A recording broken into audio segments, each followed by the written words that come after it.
I think for me, like in the last 5 years, having kids, I feel like has really helped me become or show more empathy to people in that sense as well, and like to be able to connect with people.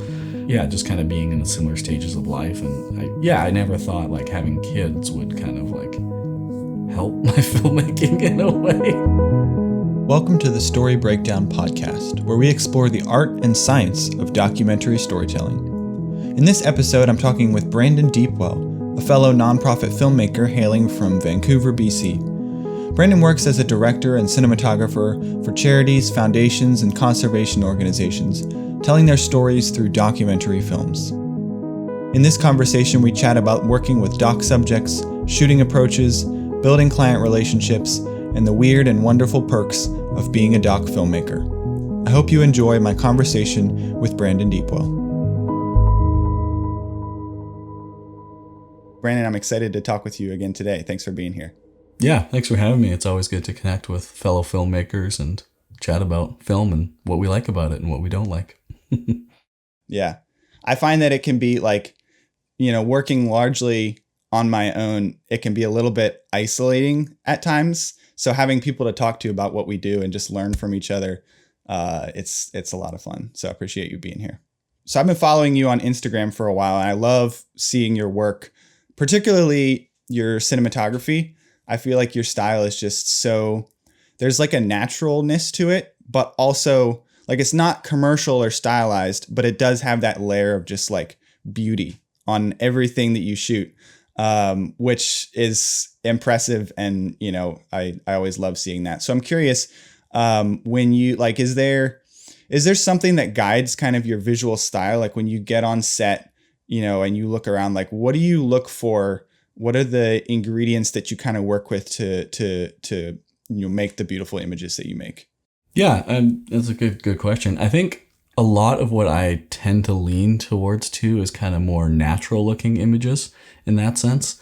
And I think what plays into that too is just shooting more kind of docs. You don't have a lot of time to kind of set up lights and kind of, like really light things and stage things in that sense. So I'm kind of always looking kind of where light kind of falls, and then, yeah, just trying to make things feel kind of like authentic and real. And I think like the big thing too is just, with the natural light, just always trying to backlight as much things as possible. And, just kind of staging people in a way by a window. So the light's kind of hitting them in a certain way. And I feel like that's kind of where I kind of aim for those kind of things. And then, yeah, I think just trying to like capture moments and scenes versus just different kind of shots in that sense. And I think like, I'm always kind of, wide, medium, close up, and then trying to find, once I have those kind of covered, then I'm trying to find like, okay, what's like the little creative thing that we can kind of try? Like even it's a simple kind of rack focus or kind of shooting a dirty shot or something like that. And I think that's kind of something that I try to do and probably do a lot is a lot of kind of dirty shots. I feel like that's kind of a staple of mine, where it's like you got that blurred foreground. It just kind of creates that depth, I feel like, which makes it kind of interesting. And I think for a lot of my work that plays well into that, because a lot of what I do is kind of the documentary. So you're kind of like watching people in scenes kind of interacting or kind of experiencing something. You mentioned kind of, that wide, medium, close sort of coverage.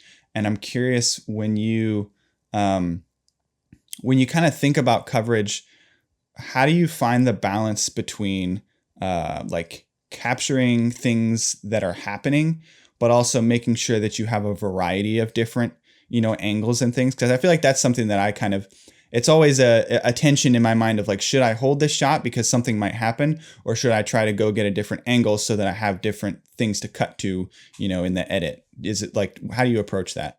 Yeah, I mean, I always come to the fact that I can go back and normally get coverage. Like 90% of the time I can go back and shoot coverage. Whereas like someone interacting or doing something specific, it's like that might be harder to recreate. So I rather stick with that emotion and make sure I'm getting kind of that emotion, that real life kind of scene. And then afterwards come back and get the wide shot or get the medium shot. Like I was on the water a couple days ago and we're shooting a guy like kind of doing some fishing stuff. So I was getting all this tight stuff. And then after I just asked him, hey, just pull out your fishing rod, pretend like you're setting it up. And we kind of got like this wide shot establishing that. Otherwise, it's kind of like too jumpy, I feel like, especially for non-talent when you're working with real people. They're not uncomfortable in front of the camera and that kind of thing. So I kind of feel like sticking with the action of the scene and the emotion tends to kind of work well for kind of what I do. And then that can be applied too for like, like a wide shot or getting like some cutaways or close-ups. You can kind of apply the same mindset to that as well. Yeah, that makes a lot of sense. So essentially focusing on the meat of whatever's happening, the emotion first, and then thinking about coverage and sort of the edit afterwards, after you've made sure to capture the things that are harder to repeat. Yeah, and I kind of have a saying too, like, you get like the meat and the bones, and then anything else you get is gravy. What does the breakdown look like for you between cinematography and like editing, producing? Like, is it sort of evenly split between all those things? Or are you focusing more on cinematography? Like, what does that breakdown look like for you? Yeah, that's a good question. I mean, I feel like it varies from season to season too. I mean, I think I do probably shoot like 80-90% of my own stuff. And then I probably edit like 60-70%. I've just started working with an editor to try to kind of feel that out and kind of come up with a system and just so we kind of understand each other a bit. I really enjoy shooting. I like having a camera. I like making the frame. I kind of like the running around and like, okay, can we try this? Can we do this? And then with that, because of the budget that I'm working on, like they're not big budgets, a lot of nonprofits. So I feel like the teams, like it's usually myself and the camera assistant. So with that, I do a lot of kind of the producing, directing as well. I've done like a bit of directing, like a couple like larger agencies, shooting some stuff for some Christian universities. I've kind of done some directing there, which is fun. But I kind of do like the kind of the smaller 1 to 2 person crew. And I think like you can be more nimble, and I feel like it's less intimidating for non-actors. And especially working with nonprofits, it's like, okay, these people are already, opening up and sharing, this traumatic experience. And then, just having 2 people sharing it with is a lot easier than 4 or 5 people in a sense. So I think just for the type of projects I work on, I think that smaller crew is better in that sense. So yeah, I mean, I love shooting, love having a camera. Yeah, I enjoy it. I enjoy what I get to do. Do you find a tension between like when you're behind the camera, but you're also sort of directing and working with talent?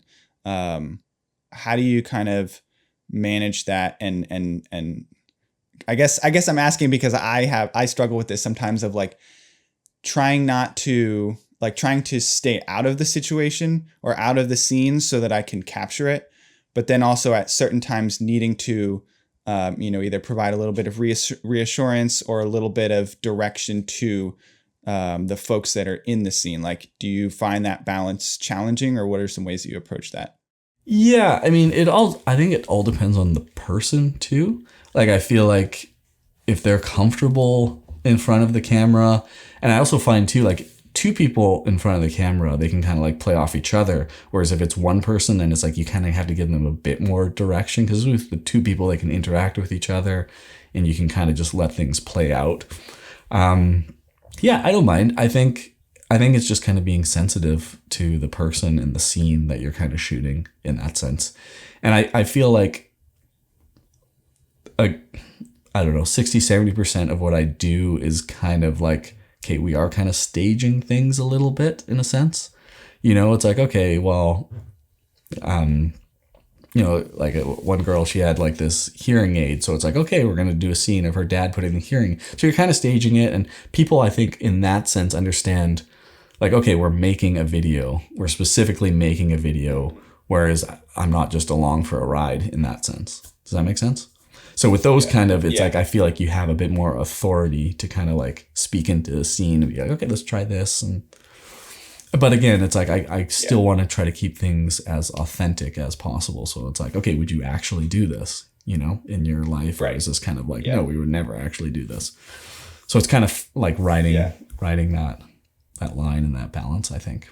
Yeah, you're sort of working with the subject or the talent to sort of represent, certain aspects of their life. But you always want to make sure that they're, you have that feedback of like, oh, this is normal. This is natural for me, as opposed to, like you said, like, oh, that's not really something that I would ever do. You've maybe taken a step too far when you get to that point. Yeah. And I think too, like going into a lot of like the impact stories that I do, it's like I try to invite the subject in as much as possible as like a collaborative partner. So always like asking them, okay, it's like, would you do this? And then, kind of making sure that they're on board. And then I feel like from those conversations, a lot of interesting things have come up, from those where you're including them. They're like, oh, we should actually film this. This is a part of my life. And it's like, wow, that's amazing. I would have never thought or known about that.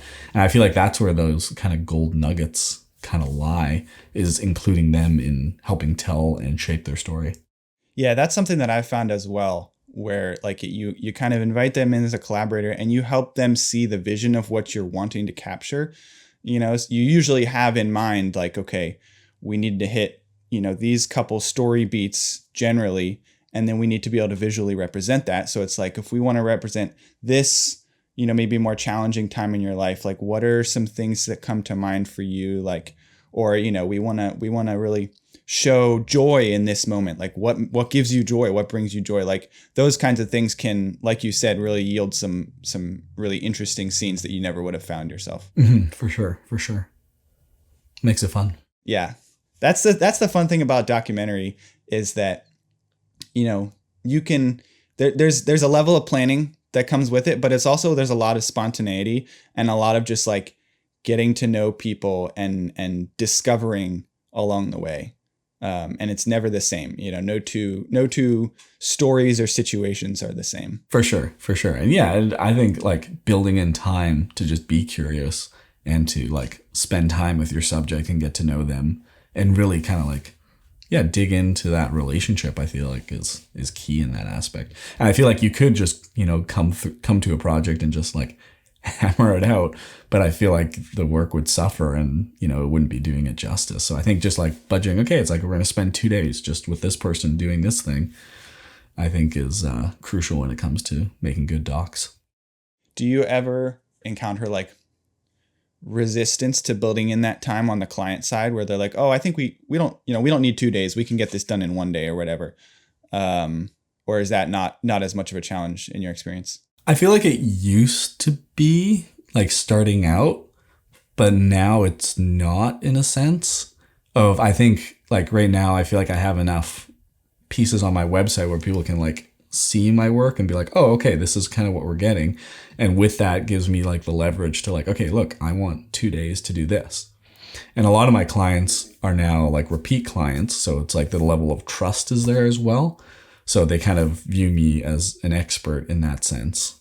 So I think, budgeting that time. I mean, with that said though, like the other issue that you have is the time from your actual subject, right? It's like, okay, they have to work. They can't give up 2 days. So you're kind of like juggling that as well. So yeah, I mean, each case is kind of different, but I feel like clients are more open to that and they understand that things take time. Things that are good take time. That's awesome. Having repeat clients is so nice. Just have those partnerships of people that you trust and that trust you, and you can work together, and you've kind of gotten through the sort of, the initial stages of like figuring each other out and figuring out, how they work and them figuring out your style, and just like it just makes everything so much easier when you can work with people again and again, and it makes it fun too. For sure. Yeah, it's great. And you really get to know like the organizations and kind of, like their mission and kind of their brand as well, which is kind of fun, which, I mean, it's interesting because it can be fun, but then it also can be like are we just doing the same video? It's like, so now I'm always thinking like, okay, what are new ways that I can like push or try something different? So every year I do a lot of fundraising galas. I'm always trying to like, okay, what can I do different on this project that we did last year? So, and I think from my experience, a lot of clients like appreciate that. It's like, okay, we're not just going to make the same video with a different person this year. It's like, okay, what are we going to try differently, or what's something new that we can do to kind of switch it up and keep growing? And I think that comes back to me like just trying to keep pushing my creative craft in that sense as well, and not becoming like stagnant in a sense of just making like the same video just for different organizations, right? It's like, okay, no, like I want to see an improvement in my work from year to year. So I think I think I'm kind of working that way, but it's hard too when you're also, juggling things as a business too, right? Because it's like, okay, I'd love to spend 2 weeks on this, but it's like financially I can't, right? So it's like, it's always kind of that you're wearing two hats kind of thing. So yeah, it seems like there's a symbiotic relationship between sort of that, wanting to continue to improve your craft and get better as a cinematographer, as a director, or editor.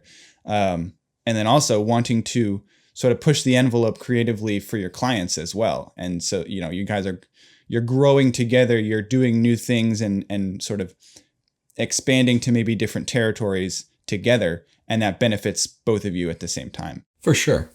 And I think like, I always say like, as like wearing the business hat, in order for me to, get more clients and get higher paying jobs, it's like I actually need to be better.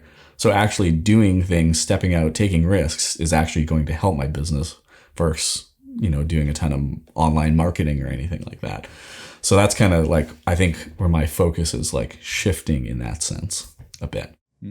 I'd love to just zoom out for a minute and look at or ask you about your kind of journey and how you got to where you are, today. Like, when did you get into filmmaking and what kind of excited you about that? And then what did that journey look like to get to here? Yeah, it's a funny one, I would say. So I grew up kind of back in the day where either no cell phones, obviously. You had the old Sony Hi8 camcorder that my dad bought for, probably like $1,500 back in the day. And, just the black and white little viewfinder, and he'd shoot home videos of us kids. And then one day I started playing around with it, and it was, it was the dawn of the Jackass videos, actually. And so me and my neighborhood friends were out there like, racing down hills on shopping carts and creating jumps, and we started like cutting these little things together. And I was like, oh, this is kind of fun. You know what I mean? And then high school started trying to like every project presentations, like, could we do a video? Could we make a video out of this? And that's kind of what I did in high school. And then, I started like doing things for the board at our school, did like some missions trips with the school, kind of like documentary kind of stuff. And then, started to like fall in love with being able to like create images, create stories, and then like make people laugh with these videos and kind of, hit that emotional chord. And then one of my high school teachers said, hey, you should look at maybe going to film school. So I did 2 years at film school. And then it was, you could do like 4 and get your master's, but I just ended up buying a bunch of film gear, save money on tuition and buy some film gear. And then started shooting weddings like all of us do. And then did that for a few years, then got a job in ministry. So I worked at a church for 4 years, or 5 years, and then off to another church part-time for 4 years, and then freelance for the last, coming up on 2 years now. That's kind of, I guess, like the Coles Notes kind of version in that sense. But yeah, I mean, it's really funny, like starting out inspired by like these Jackass videos and then going to ministry, and you're just like, okay, God didn't see how you're going to use that and take us that way, but all right. Right. So yeah, I mean, it's just like super interesting, and just, looking back at it, you kind of see like all these little moments, and you're like, oh yeah, that's why that was supposed to be that way, and that kind of thing. So So yeah, that's the short version, I would say. When you went freelance, did you immediately sort of focus on the nonprofit storytelling documentary niche, or was that something that you found later? How did you kind of get into that zone of things? Yeah, I mean, I think for me, it probably started before I was working at the first church I was at. Because I was always kind of like doing side projects, side gigs. Everyone's like, oh, Brandon does a video for this, or, like, and a lot of them were just funny connections. Like one of my friend's moms was working at this nonprofit and they needed a video. And then it's like 10 years later, I'm still doing work for them, like, and it's just literally like things like that. And I'm lucky that I've lived in Vancouver just outside, like, for my whole life. So like my network of people is quite big in the city, which is super helpful. But yeah, I mean, I kind of feel like being involved in the church has kind of like connected me with a ton of nonprofits and people that way. And I feel like once you do for one nonprofit, then it's like they know the marketing person here or this marketing person. I always joke every 3 years, all the marketing people move to different nonprofits, and then I'm just following them around in that sense to different nonprofits, right? So I feel like I kind of like fell into the niche in a sense, like when I went to film school, it was very like Hollywood North, like here's how to use a C-SAN, here's how you light a set, this kind of thing. And it wasn't so much like, okay, how do you actually work as a filmmaker? You know what I mean? In that kind of sense. Mm-hmm. So yeah, I feel like because of my church network, and I feel like your network is massive in that sense of like the importance of having a network. That's really how you're going to get gigs. But I feel like having that church network, I feel like has been huge in a sense of like connecting me with people that are in the nonprofit realm. And part of me like is I feel like a lot of people in nonprofits are kind of like faith-based in that sense. I feel like because that kind of aligns with that worldview. Now, obviously, that's a broad statement. I'm not saying everyone who is in a nonprofit is involved in a faith organization. There's good people on both sides of the spectrum. But I feel like in my experience anyway, a lot of people attending churches were also involved in kind of these nonprofits, which that's kind of how I kind of got connected in that sense. Can you think of a particular project maybe earlier on that you worked on where you finished it and you were like, yeah, this is something that I'm really proud of, and it kind of gave you a confidence boost and, confirmation of like, yeah, this is really the path that I want to be going. Like, is there anything that you can think of, any specific project that was that for you? It's actually really funny. There's one organization that have worked with, nonprofit, and they basically take kids with disabilities and take them out onto these big fancy yachts, dress up the yachts as pirate ships, and then have like this massive water fight in the middle of Vancouver. And it's like, like these yachts are like millions of dollars and like just unreal. And these kids would never have opportunities. And I remember shooting the first one of that and just like, it was run and gun, try not to get the cameras wet. And we, interviewing some of the parents and, just seeing like the faces on the kids and just hearing how grateful the parents were. It was, like I was like very kind of inspired by that. And then, we get some music in there and then kind of the event they do like 2 days after they do like a dinner for all the boat captains. And so they played the video, we did a crazy like next day edit, played the video and seeing like tears in everyone's eyes. And I was like, okay, this is, I feel like a direction that I should go. You know what I mean? Like there's something about it where it's like, okay, this feels like what I should be doing with my life in that sense. So it's interesting. I actually just watched that video this morning with my two boys because they wanted to watch the first one. And I was like, okay, here we go. So that's awesome. What did they think of it? Oh yeah, they love it. They love them. So yeah, I mean, I feel like that's kind of what drew me to kind of like the nonprofit kind of world in that sense. It's like, okay, I can use like my skills and abilities, to help fundraise and to impact more people in that sense. Yeah, that actually, it makes me think like, I feel very similarly where like one of the things that I just love about doing documentary work, but particularly with working with nonprofits and different, organizations that are really helping people, is like I get to be close to that transformation and that change, and I get to witness that's happening in people's lives. And it's things that I would never really encounter in my day-to-day life.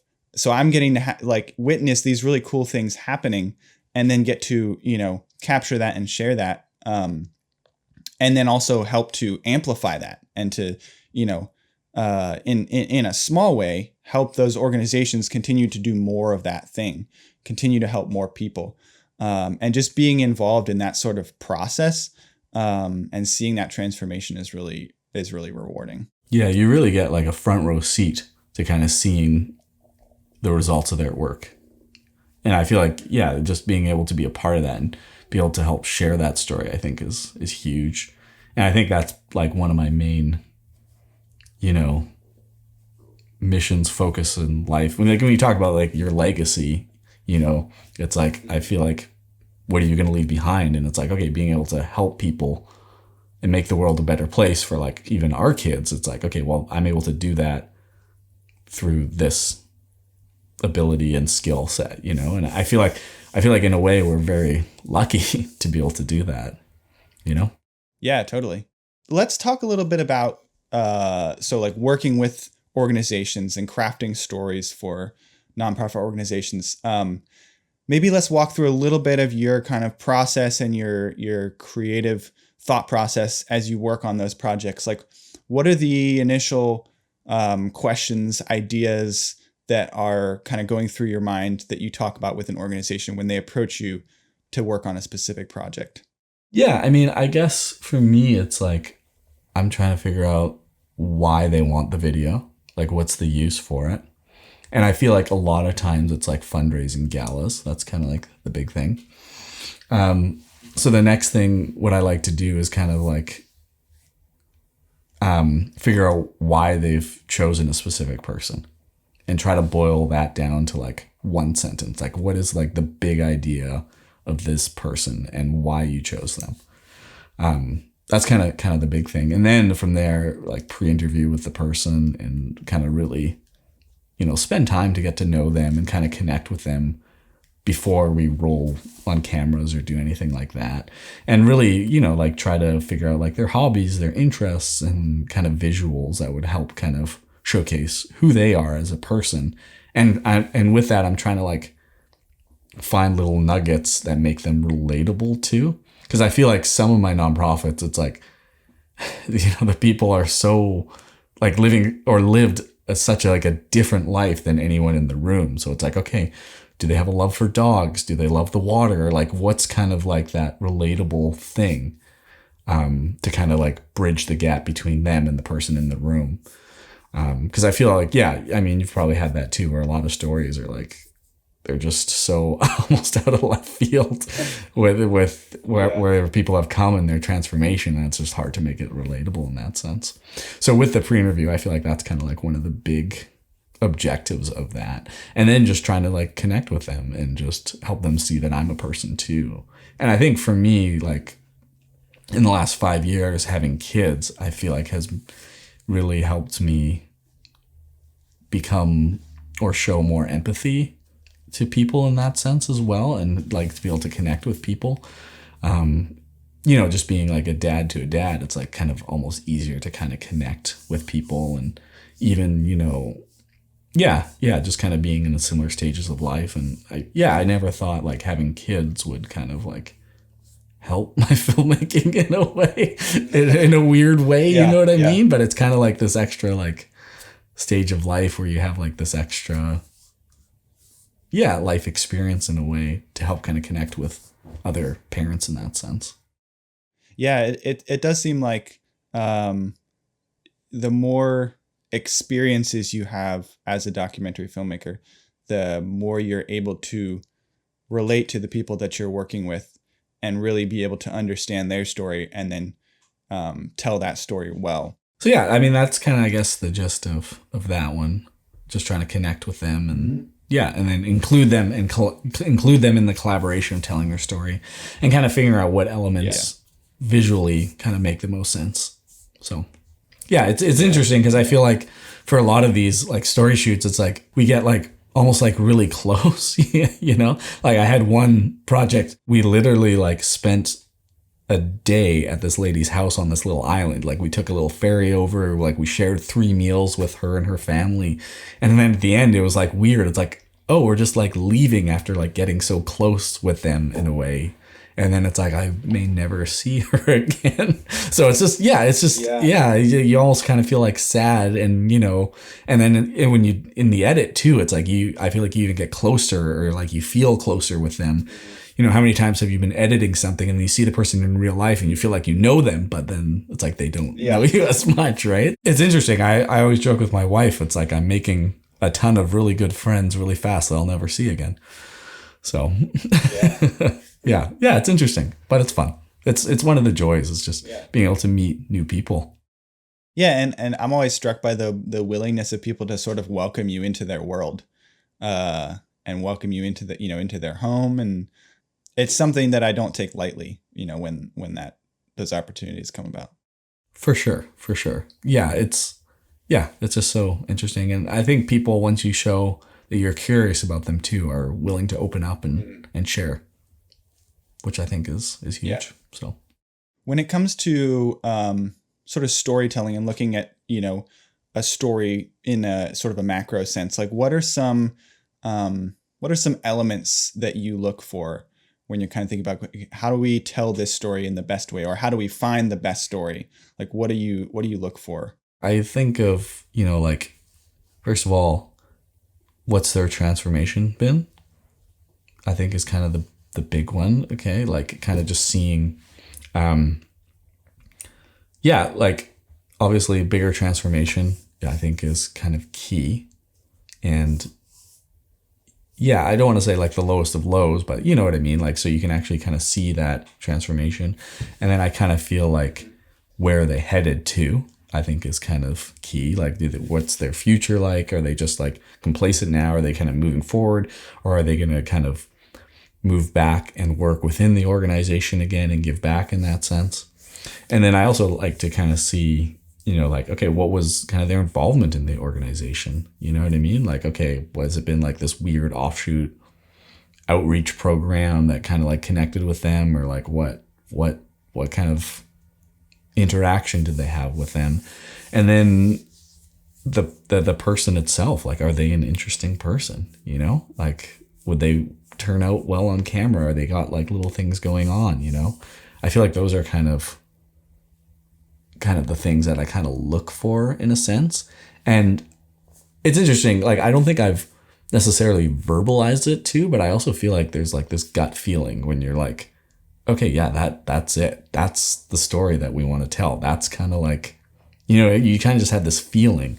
And I feel like that also kind of comes to like experience, or like doing it for a long period of time. It's like you kind of just know, and then you kind of know to like trust yourself and trust that feeling in a sense.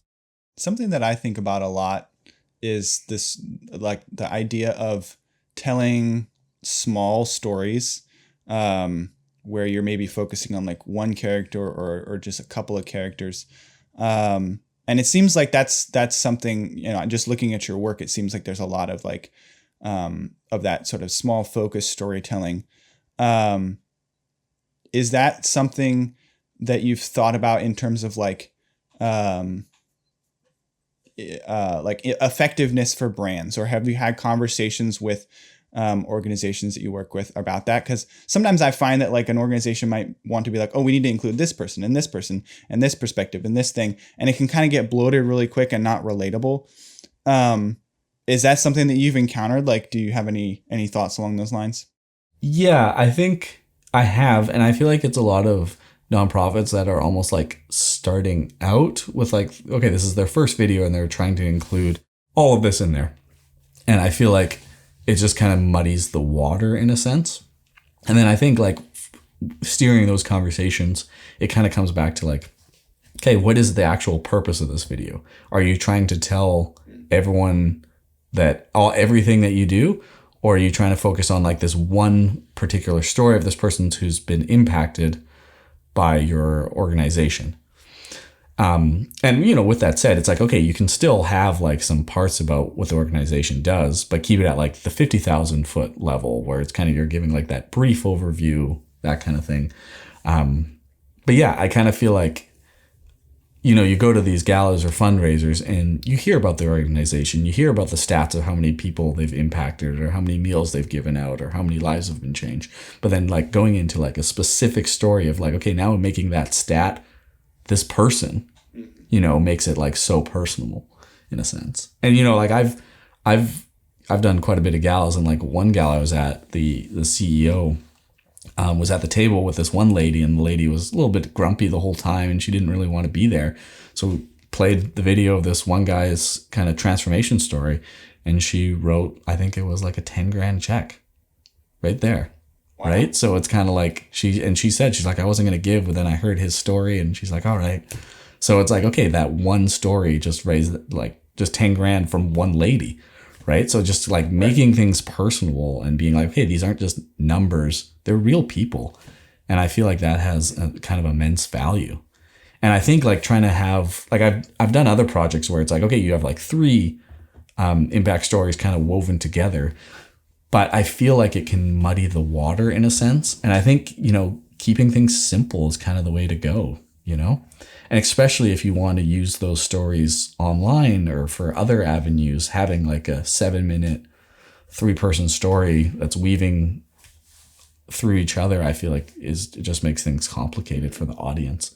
And I also think just having like one story, it's like you can really kind of get to know the person and spend more time with them and that kind of thing. And yeah, I just think the way our kind of culture and generation goes, kind of the bite-sized chunks, I think just tends to work well, even in kind of a gala setting.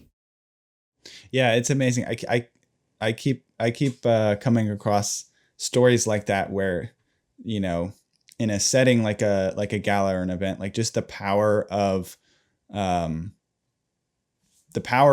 story, specifically a story where there's like, you can really relate to this one character, you get to spend time with them, and you really get to understand and see that transformation happen.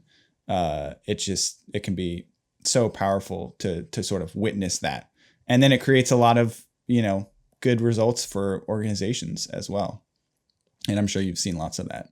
Yeah. I mean, I feel like stories are powerful. I mean, you can make explainer videos and those kind of things, but I think the real mileage and the ROI you get out of impact stories is just huge. And then there are things that you can use for, other events and social posts and newsletters. And I feel like there's so many ways to kind of maximize those as well. Yeah. Yeah. Okay. So shifting gears a little bit, I'm curious what is the gnarliest situation that you've ever found yourself in, like while shooting a documentary?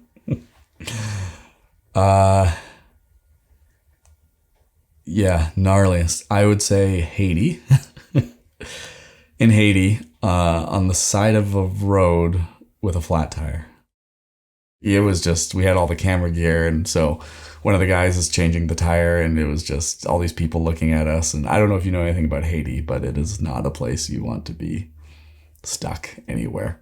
So yeah, that was probably like the scariest place. And then, yeah, I mean, there was another one where we were in Israel and we were trying to get to the airport, and it was 2 a.m, and we took a bunch of wrong turns, and we're just driving down this like side of Israel, and we're like, where are we going? And like, it was just, we're like, is this the end of us? I don't know. But yeah, those would probably be the two weirdest, or yeah, just kind of, I'm like, this is sketch. This is not a good idea. But yeah, I mean, other than that, I mean, I feel like it just comes with the territory, I kind of feel like. So yeah.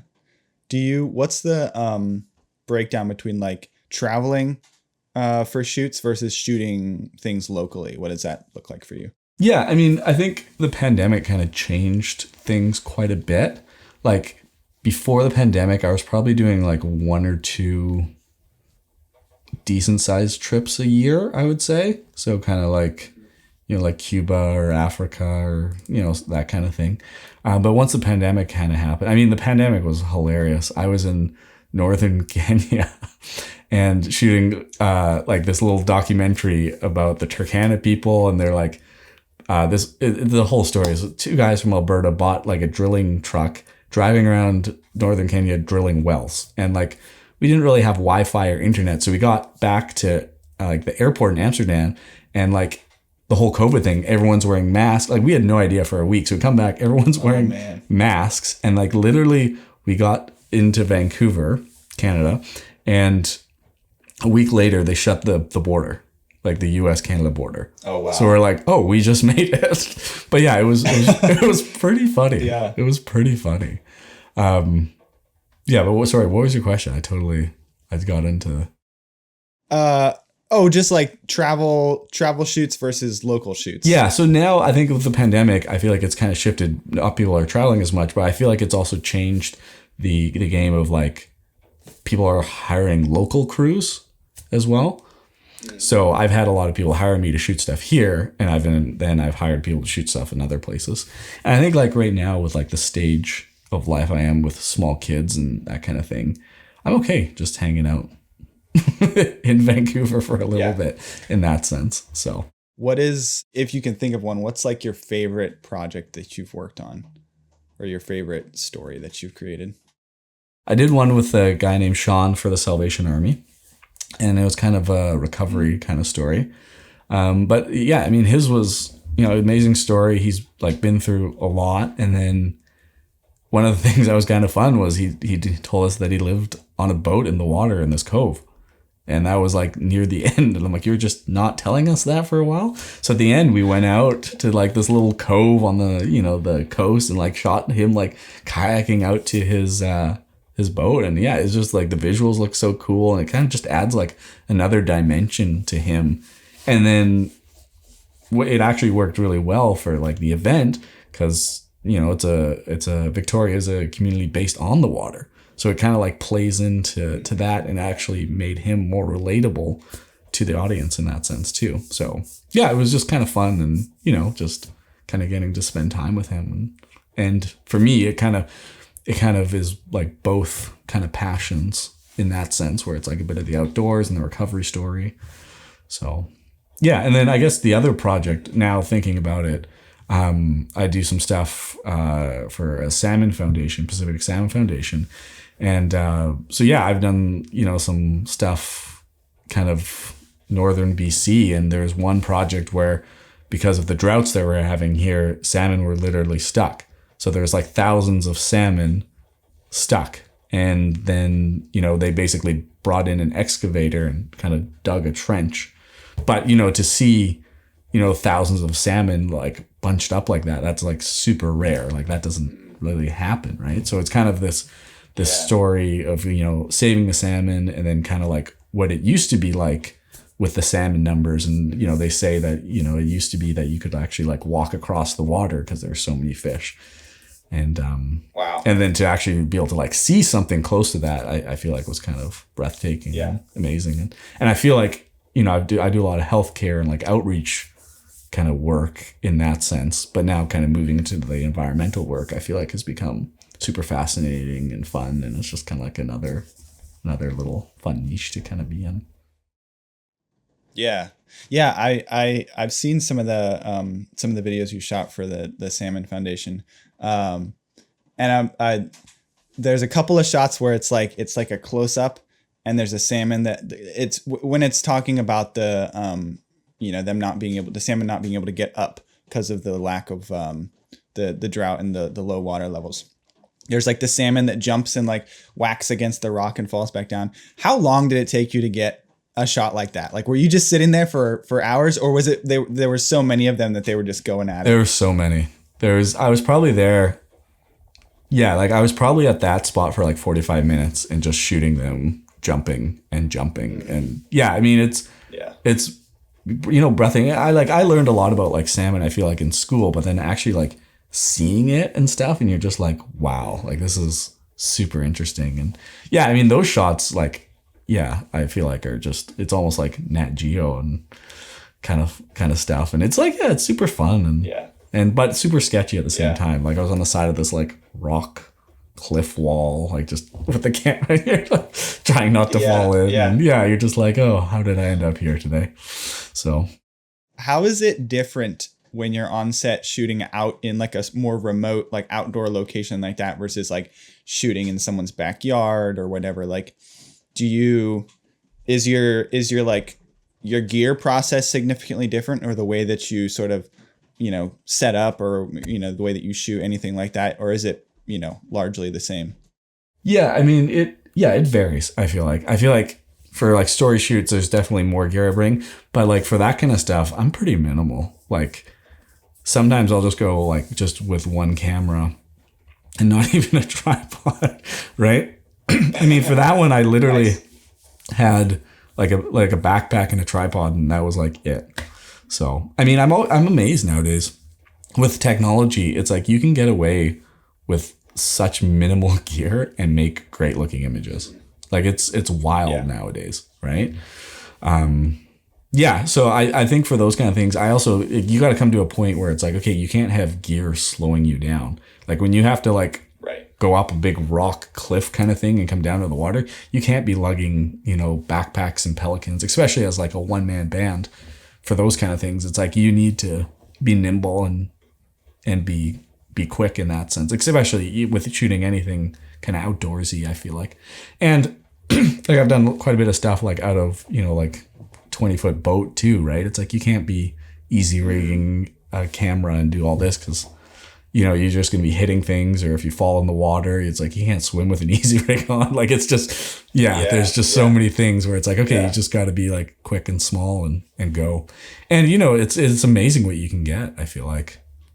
So cameras are just so good now. So last question, what do you have, if there's anything that you can talk about, is there anything that you have coming up that you're particularly excited about, or like, maybe like a new direction that you're exploring or anything like that? Yeah, I have a couple projects coming up, couple story projects that are a little bit longer. One is for a camp, actually. So we're doing a story of one of the campers who's now works at the camp but was impacted by the camp.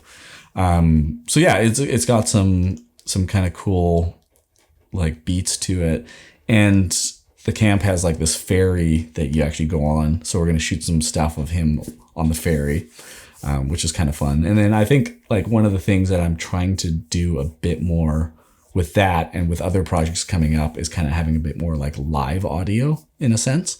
So kind of like within scenes, actually kind of shooting their reaction to things as it's happening versus just, like your standard interview and then cutting that up and then kind of putting that together. Does that make sense? I'm trying to look at kind of things like that. Another project, we did some car mount stuff for kind of one of the reflective scenes. So we're kind of working on putting that together. So there's all like these little kind of things, not every project is going to be like this massive change, but it's like, okay, what are these little things that that I can play with and then kind of bring those into these projects and kind of shape them in a sense. So I'm always, trying to find ways to improve and do things differently in that kind of sense. So I think that's kind of it. And I think, the goal is just to keep making films and keep getting better. Sweet, man. Well, I'm excited to see, where you go and what you do in the future. I always love seeing when you have new projects coming out. So I appreciate you, coming on, having this conversation. So where can people find you if they want to follow your work? Yeah, I'm on Instagram, Brandon Deepwell, and then website brandondeepwell.com. That's probably the easiest way to find me. Hey, thanks for listening to The Story Breakdown. If you enjoyed this episode, I'd love for you to leave a review. Let me know what you think. Or if you're on YouTube, drop a comment and let me know what you enjoyed or what you'd like to see more of. I'll see you next time.